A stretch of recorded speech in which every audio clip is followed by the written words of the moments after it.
যেটো ব্যক্তি good afternoon সবকে আগতে আপোনালোকক ধন্যবাদ দিলোঁ অহাৰ কাৰণে উদ্দেশ্যটো হ'ল কি এতিয়া ঠাণ্ডা বতৰ পৰিছে ঠাণ্ডা বতৰ পৰাৰ কাৰণে এইটো আমাৰ অঞ্চলৰ গৰীব মানুহকেইটা বহুত কষ্ট পায় ইয়াত দিন হাজিৰাটো ইয়াতে কেতিয়াবা পায় কেতিয়াবা নাপায় আৰু এই 300-400 টাকাতে নিজৰ পেটটোৱে চাব না বাচ্চাকেইটাকে চাব এইকাৰণে অকণমান যাতে সহায় হওক এইটোৰ কাৰণে ছ'চিয়েল ছাৰ্ভিচ কৰাৰ কাৰণে মই এইটো যোগদান কৰিছোঁ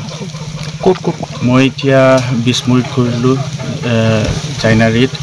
জয়পুৰ ইটো গাঁৱত আহিলোঁ এনেকৈ টোটেল মই 10টা অঞ্চলত মই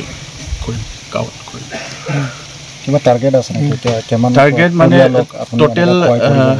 100 কম্বলছ এইটো মই কৰিব বিচাৰিছোঁ ইয়াৰ পিছত অহা দিনত মই যাতে আৰু এনেকুৱা ছ'চিয়েল ছাৰ্ভিচ যাতে কৰি থাকি এইটো মই কিবা আশা কৰিম